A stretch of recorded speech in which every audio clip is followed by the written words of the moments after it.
أستغفر الله العظيم أستغفر الله العظيم أستغفر الله العظيم الذي لا إله إلا هو الحي القيوم وأتوب إليه لا حول ولا قوة إلا بالله العلي العظيم أشهد أن لا إله إلا الله وأشهد أن محمدا رسول الله رب اشرح لي صدري ويسر لي أمري واحلل عقدة من لساني يفقهوا قولي.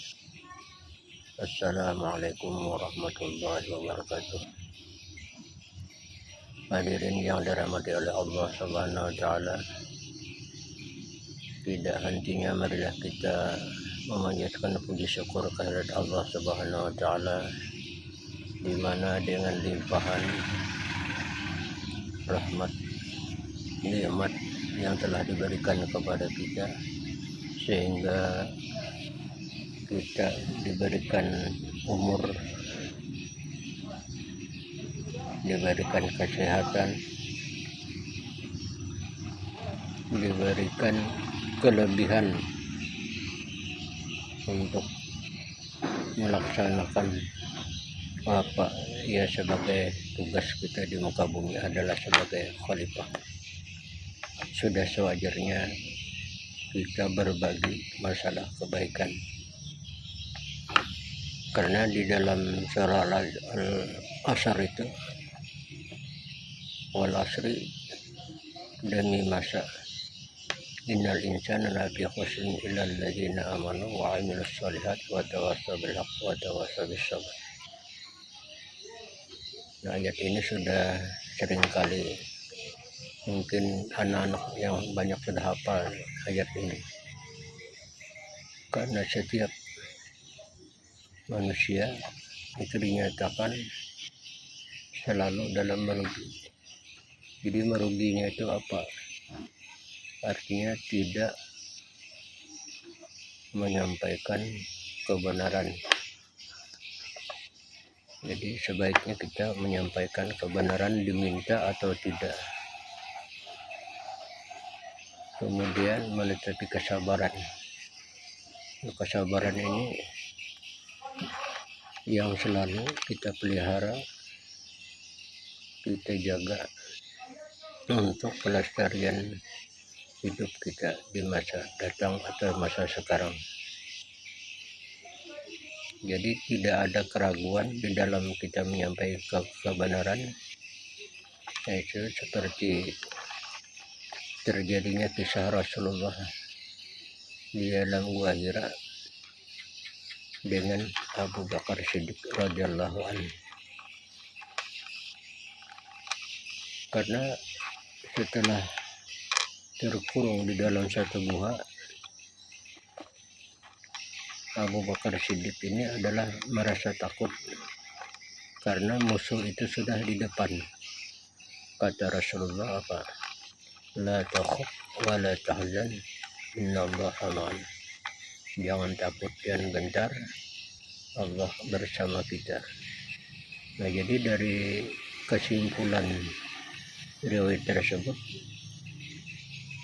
sudah jelas bahwa kita tidak boleh takut, tidak boleh gentar menyampaikan kebenaran.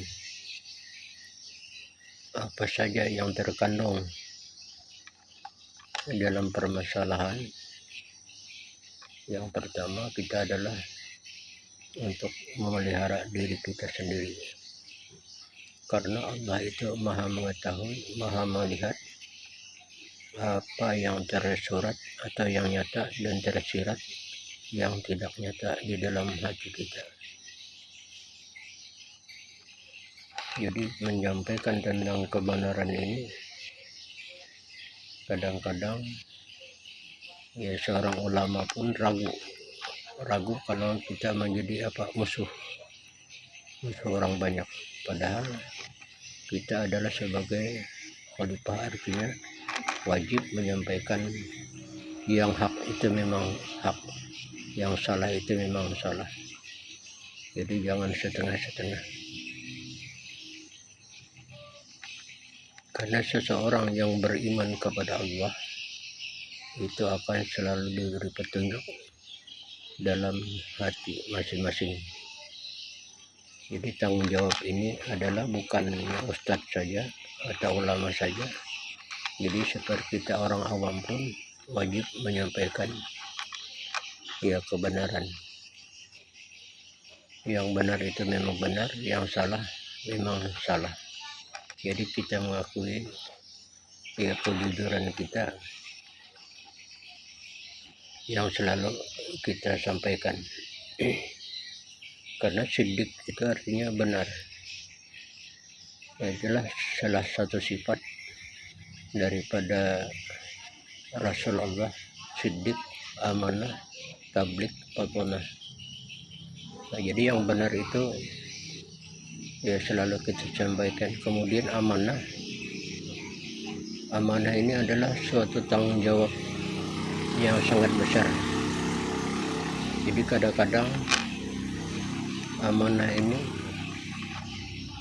bisa berlebihan. Kenapa saya katakan berlebihan? Karena yang disampaikan itu misalnya satu pembicaraan yang harus sampai kepada seseorang, namun kadang-kadang bisa ditambah, bisa dilebihi, bisa dikurangi. Ya, apalagi misalnya amanah kita diberikan amanah keuangan. Nah, ini sangat menggoda kadang-kadang. Yang dikasih itu kepada seseorang misalnya tidak banyak, 10.000 aja ya, 10.000 sampaikan kepada si A nanti. Nah, disinilah kadang-kadang ya iblis itu menggoda. Nah, kemudian juga lagi ya seperti pedagang.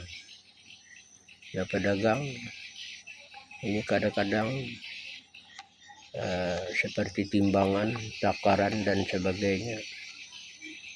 Gula itu kan 1 kilo, 1 bungkus itu. Nah, jadi disinilah kadang-kadang hati kita itu ya bisa bergejolak. Kalau mau banyak untung, katanya dikurangi timbangan, kata iblis itu. Ya 9 on atau 8 on itu kan sudah memakan hak orang lain. Nah, jadi kita masalah kebenaran ini atau kejujuran sudah perlu kita pelihara, apalagi amanah atau pesan orang, jadi wajib kita sampaikan. Apalagi kita sebagai khalifah, artinya yang diamanahkan untuk menyampaikan kebaikan. Ini adalah suatu kewajiban kita yang selalu memelihara kebenaran atau kejujuran serta amanah tadi yang perlu kita pelihara. Jangan sampai kita merusak kepercayaan, karena satu kepercayaan ini adalah yang sulit. Kalau sudah dipercaya dia melanggar, ini akan berat bagi manusia untuk mempertimbang kembali kepercayaan itu. Makanya kalau kita diberikan amanah, ya benar-benar kita memperhatikan, menjaga, jangan dilebihkan, jangan dikurang, karena itu adalah suatu amanah. Nah, jadi antara kebenaran dan amanah ini adalah sudah yang diberikan sifat ya kepada Rasul Shallallahu Alaihi Wasallam. Demikian yang saya sampaikan, mudah-mudahan ada manfaatnya untuk diri pribadi, keluarga, dan untuk kita semua. Saya akhiri saja dengan ucapan wa hasbunallahu wa ni'mal wakil. Wassalamualaikum warahmatullahi wabarakatuh.